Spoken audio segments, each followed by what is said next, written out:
कारण हो सकता है? किसानों की ऐसी कौन सी मांग है जिसको लेकर के किसान जो है पूरे दिल्ली में कूच करना चाहते हैं? किसानों की एक ही मांग है, एमएसपी। आखिर हम आपको आज ये समझाएंगे कि एमएसपी क्या होती है और एमएसपी के अंतर्गत ऐसा कौन सा प्रावधान आता है जिसको लेकर के किसान जो है, देश का किसान उग्र है। खास करके देखें तो हरियाणा और पंजाब के जो किसान हैं वो रोड पे उतरे हुए हैं, पूरा का पूरा दिल्ली कूच करना चाहते हैं। सरकार से उनकी एमएसपी की मांग है।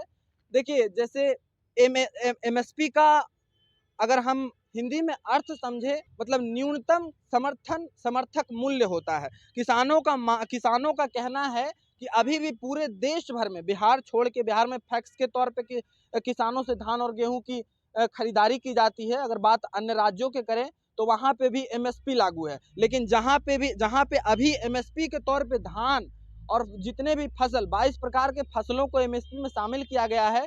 22 प्रकार के जो फसल खरीदे जाते हैं एमएसपी के तौर पे, वो किसानों से पॉलिसी के तौर पे खरीदा जाता है। अभी तक पूरे देश में जो एमएसपी लागू है वो एक पॉलिसी के तौर पे है, लेकिन कहना किसानों का यही है कि जो पॉलिसी के तौर पे एमएसपी लागू है देश में, उसको केंद्र की सरकार लिखित दे, उसको एक कानून बनाया जाए, ताकि कानून जब लागू हो जाए तो फिर किसानों से उसका अधिकार नहीं छीना जाए। जैसे हम आम तौर पे एक बात समझे कि जब हम आलू अपने खेत में बोते हैं, तो जब हम खेत में आलू बोते हैं उस टाइम आलू का कीमत एकदम हाई रहता है, मार्केट में हाई रेंज का आलू रहता है। और जब हम आलू अपने खेत से कबाड़ के मार्केट में बेचने के लिए ले जाते हैं तो उस टाइम जो है आलू का रेट कम हो जाता है। ऐसे में किसानों को घाटा सहना पड़ता है। तो किसान यही चाहते हैं कि एमएसपी को लिखित कानून बनाया जाए, एक न्यूनतम रेट किसानों को दिया जाए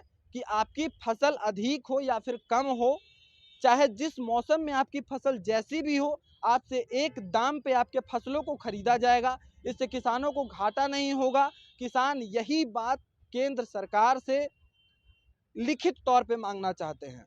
हालांकि देश के प्रधानमंत्री मोदी जी ने ये बात कह दी है कि जो पॉलिसी के तौर पे एमएसपी है उसको किसानों से छीना नहीं जाएगा, लेकिन फिर भी किसान चाहते हैं कि जो एमएसपी अभी है पॉलिसी के तौर पे है, उसको कानून के तौर पे हमें लिखित गारंटी चाहिए। इसी को लेकर के पूरे हरियाणा और पंजाब के किसान जो है दिल्ली में कूच कर रहे हैं, और यही दो जगह के किसान सबसे ज्यादा एमएसपी यूज करते हैं। पूरे देश भर में एमएसपी पे 6% ही ऐसे किसान हैं जो एमएसपी पे अपने फसलों को बेचते हैं। उसमें से सबसे ज़्यादा हरियाणा और पंजाब के किसान आते हैं, और आज हरियाणा और पंजाब के किसान ही दिल्ली में कूच करना चाहते हैं।